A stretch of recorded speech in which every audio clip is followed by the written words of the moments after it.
Hello there guys, it's me Unstable Voltage and welcome back to episode 20 of Civilization 6 as the German Empire.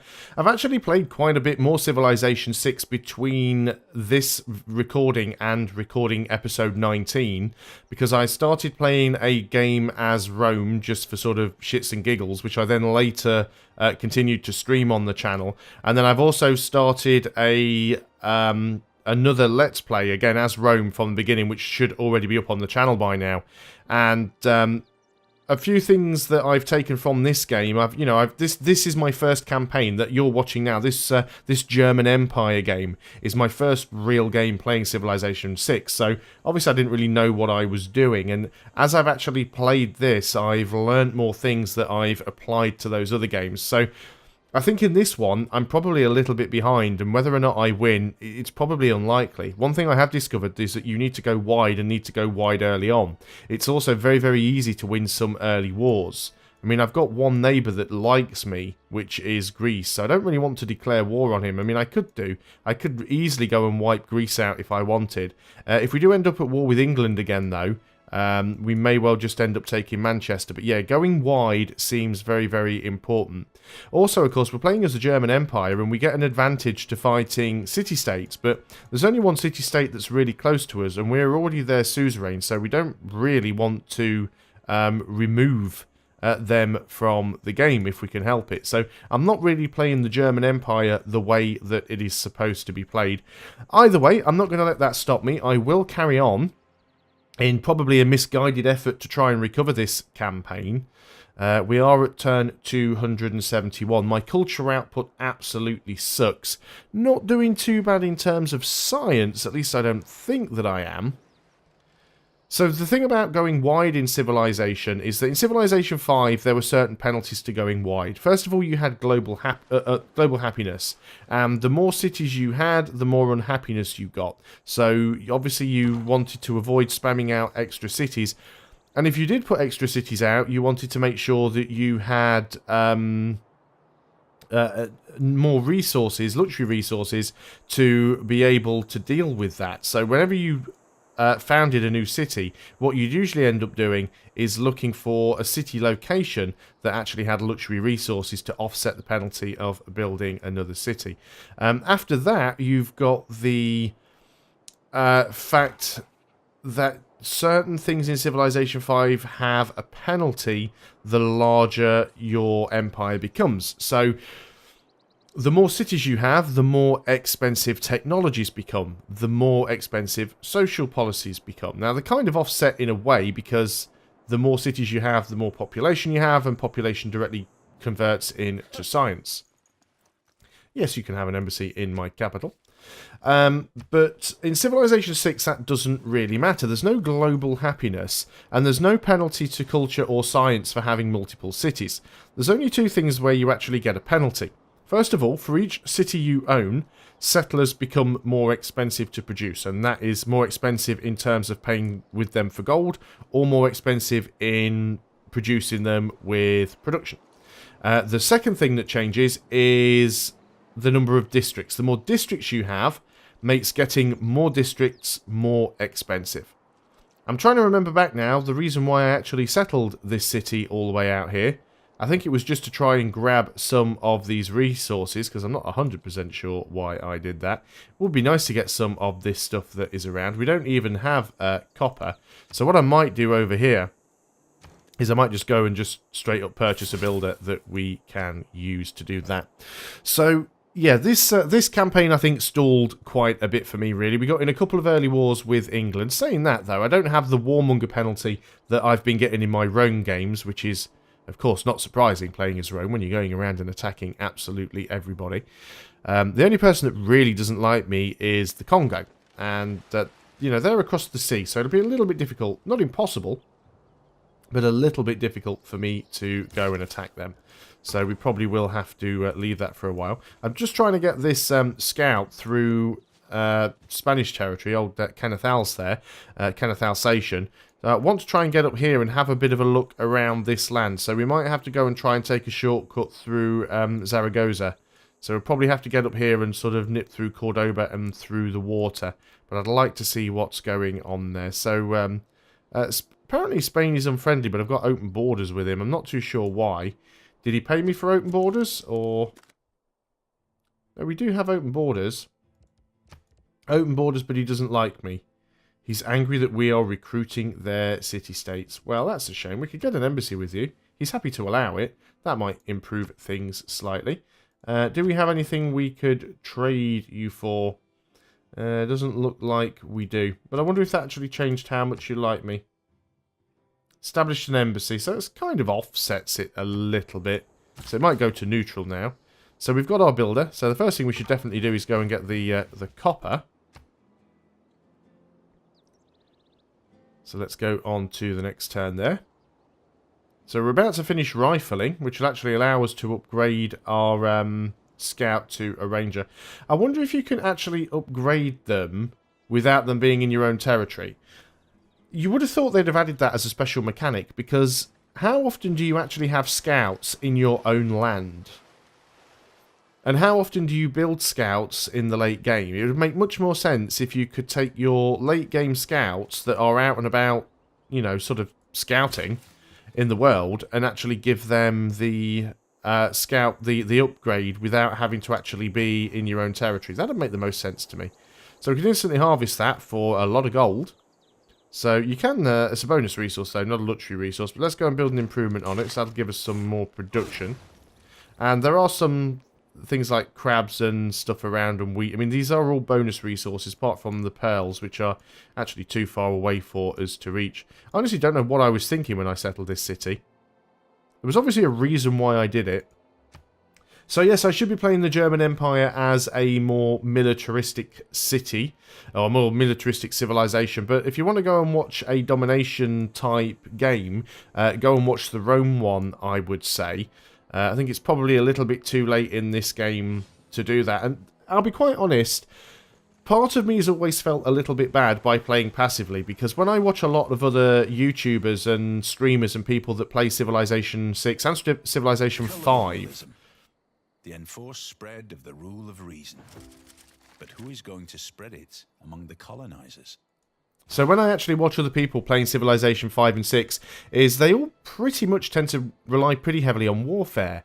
And I always figured that is one of the best ways to win. However, I have had a few people, especially when I was streaming the other night, a few people saying that it's actually a refreshing change to see gameplay of somebody actually trying to play the game passively. And even somebody like Marbazir, who usually loves going to war, he has said that in Civilization 6 there's actually something much more appealing about playing the game passively and just concentrating on building the cities, building the empire, than actually just constantly looking for the next war. And I do agree with him. So +1 gold from each envoy at our city-states, or we can get 2 science, 1 culture and 1 faith, and 1 gold from each city-state we're the suzerain of. So if we go and have a quick look at our city-states, we have a total, we've got a lot of envoys for Geneva. So that's 16, 17, 18, 21, 22, 23. So that's 23 gold per turn that we are getting. And we're only the suzerain of 2 city-states, really, which is a bit unfortunate. So we'd lose quite a bit of gold. But if we took that, let's just go ahead and make sure we do that, change policies. So we'd lose quite a bit of gold, but we would gain 4 science, 2 culture, some faith. I think we'll go ahead and do that one. We will change that over. 100% production towards Renaissance and Industrial Era units. Again, we're not going militaristic, so I don't really think we need that right now. I'll just confirm those changes. They will do for now. So we have to choose a new civic. Let's go and get natural history. Then we can start trying to get some archaeologists out. We really need to improve culture. So where we have the ability to get some theatre squares going. There we go. We want an archaeological museum. We'll need that if we want to be able to produce archaeologists. We have another envoy. Now, is there anywhere we have a chance of becoming the suzerain? What about Brussels? You are influenced by 3 civilizations. America only has 3. So if I send my envoy to you, that will be enough to make me your suzerain. And what about anybody else that we might want to try and get? Hattusa. Hattusa's a pretty good one to get. America has 5 envoys with you. England has 4. But I think we will spend some points on Hattusa. So I want Hattusa and I want Brussels.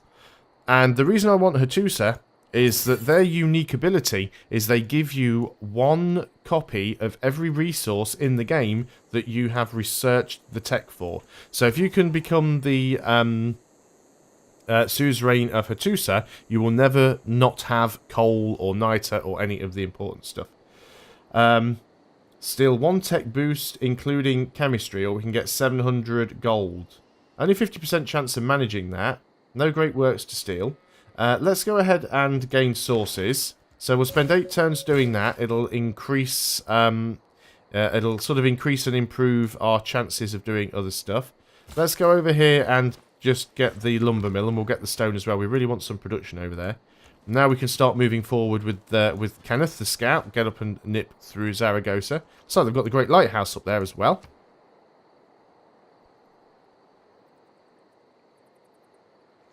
So yeah, natural history will be good. We'll be able to start building archaeologists then. And I've tried on several games to actually get archaeologists to go and get some of the sites, but I haven't actually ever managed to do it yet. I'm assuming Terracotta Army's already gone in this game as well. I haven't double checked, but I assume it is. Where are those barbarians? You are down there near Nuremberg, which is a little bit annoying. We probably need a unit down there to deal with you, but I'd like to get some field cannons so we can upgrade the crossbows. Because crossbows are a little... Oh, can we do that? We do have field cannons. Fantastic. So let's go ahead and do that upgrade, because we do get some cheaper upgrades. We definitely need some more military units. We have very, very few.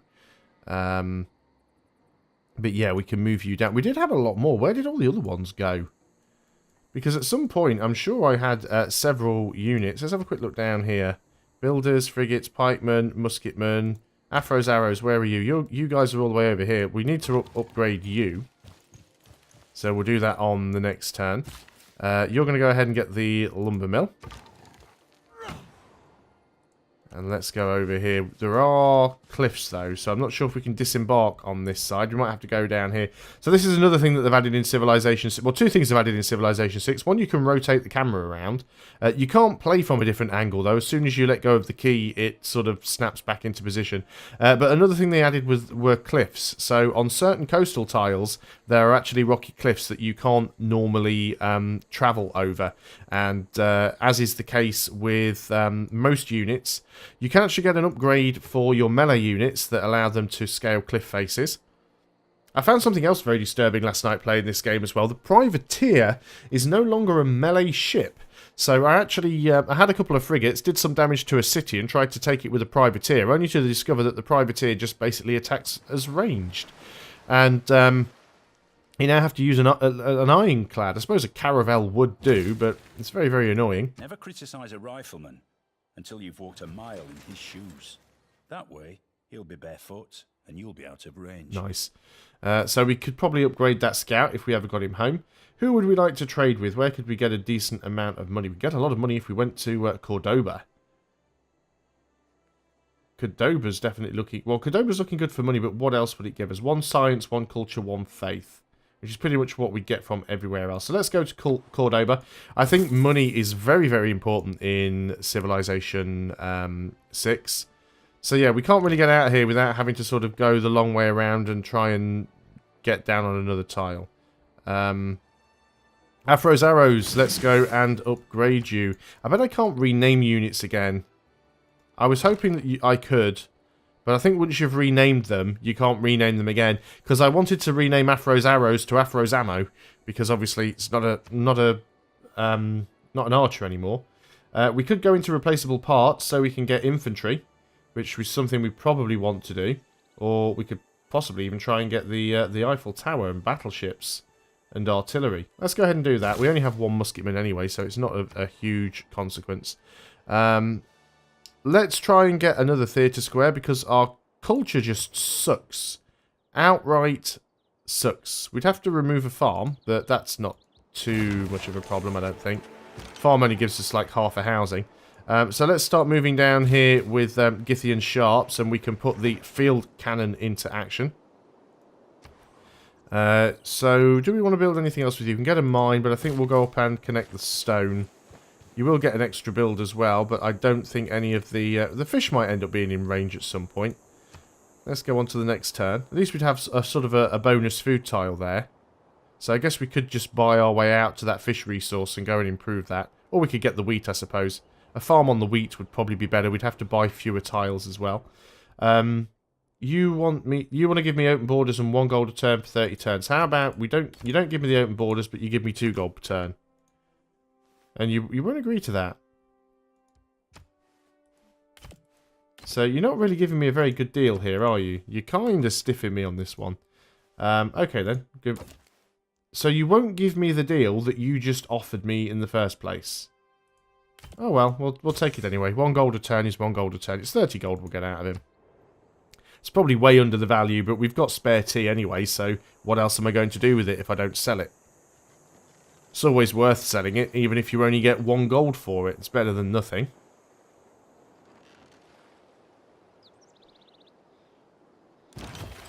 Okay, so there we go. We have these. There's another annoying unit over here, which we can't quite get with the musketman, but we will move the musketman out there. We will shoot at you with the city, which did actually kill you. But we will still move down here with the field gun, because we've got the camp, and we need to get the camp cleared, so we can put the gun to good use. We could get an armory here, which is probably not a bad idea. We can always get an amphitheatre, which we need if we want to get museums and the like. Museums and, well, there's archaeological museums and art museums, so we'll go ahead and do that. You don't really have an awful lot you can do here. You were mainly just sort of defending, so we'll put you back onto that. Let's go ahead and get the quarry. And then we'll move down and we'll get the wheat as the final one. What tiles are we working here? Well, they are probably the best tiles. Obviously, these are the tiles that we do want to keep locked in. We don't have the wheat yet, but hopefully we'll get that on the next few turns. If not, we've got enough gold. We can just buy 1 tile. I don't think that's going to break the bank. And eventually we will get the fish and we'll get the other copper. I'm sure there's a reason why I built this city here. I just can't remember what it was. Settled it for a resource that I didn't need because I was still trying to play the game like I'd play Civilization 5. And I think that's what my biggest failing in this campaign has been. Oh, there we go. We have ourselves a crossbowman. We do have a range of 2. It's strange that a cannon is the upgrade path for a crossbowman because, of course, being a cannon, it feels like it should be an artillery unit. But cannon versus crossbowman. Let's see how this works out.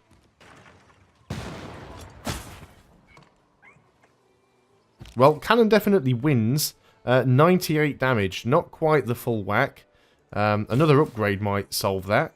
Let's start bringing you down here. And how much would it cost us to buy that tile?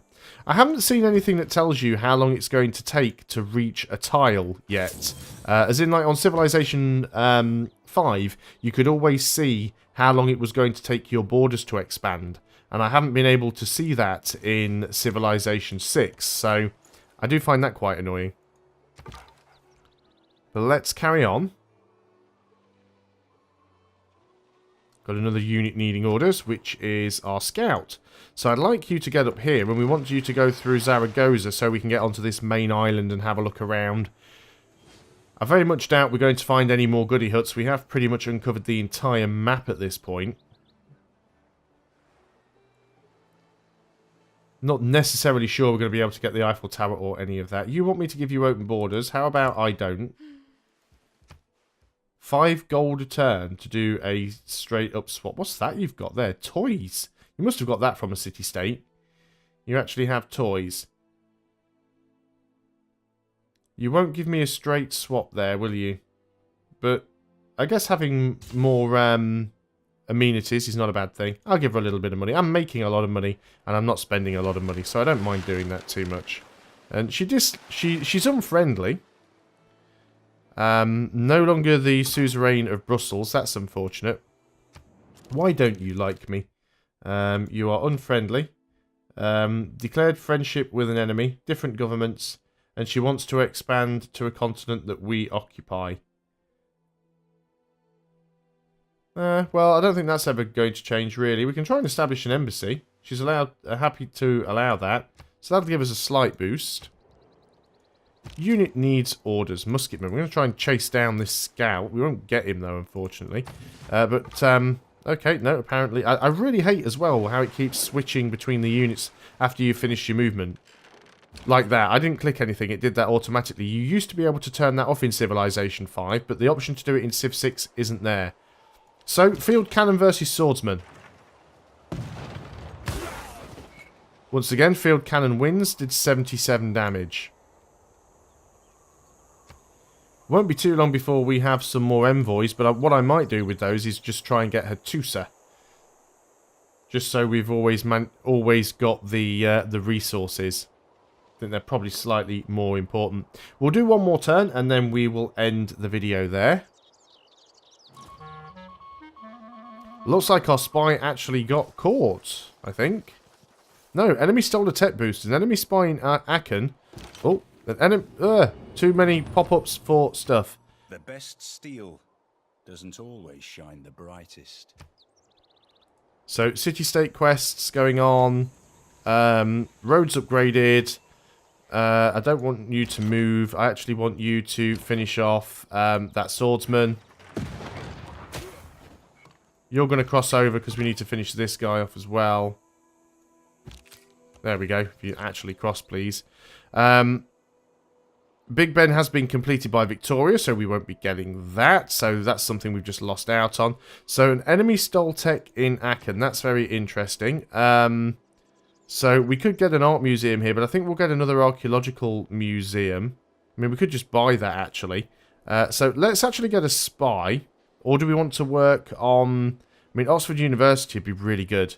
It just takes so long to build some of these things. 38 turns to build that. But it would give us 2 randomly chosen free technologies. We could always buy the museum. Let's go start working on the university. There's only 1 tile we can put it on. We'll have to get rid of wheat for that, which is unfortunate. So we'll go ahead and do that. What I'd also like to do with our money is do a purchase, if we can, and get the archaeological museum. Fantastic. I've been present at the creation. Natural history is now done because we get the boost for that. So we can start getting some archaeologists. We've now discovered antiquity sites. We've got some close by and within our borders, which is very, very nice. But I think we need to get a defensive spy. I don't know how much one of those is going to cost. Let's have a quick look. Where are we? Where are spies? Can't see them on the list. So it's quite possible they have to be trained. Unless I'm missing something.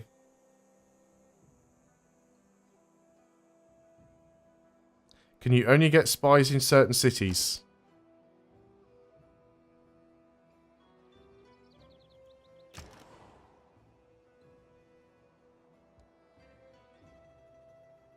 Or maybe I can only have 1 spy.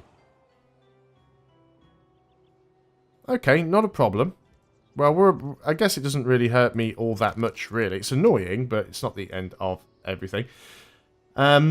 We could go combustion and get tanks. I haven't seen tanks yet in this game. Let's go for that. There's only 1 civic we can choose, so let's go for that. We have an envoy. Let's keep going to Hattusa. At the very least now, we'll get 2 science in every campus district. Unit needing orders, which is our worker. So you're going to go down here and get that. We've got another antiquities site down here. So we'll probably have quite a few antiquities sites. I was supposed to end the turn there and completely and utterly and totally forgot. This game definitely has that 1 more turn vibe going on. There's no denying it. So we will end at the end of the next turn. And I've got 1 more video to record. And then hopefully you can go and get some lunch. I'm surprised you can even hear me talking over the sound of my stomach.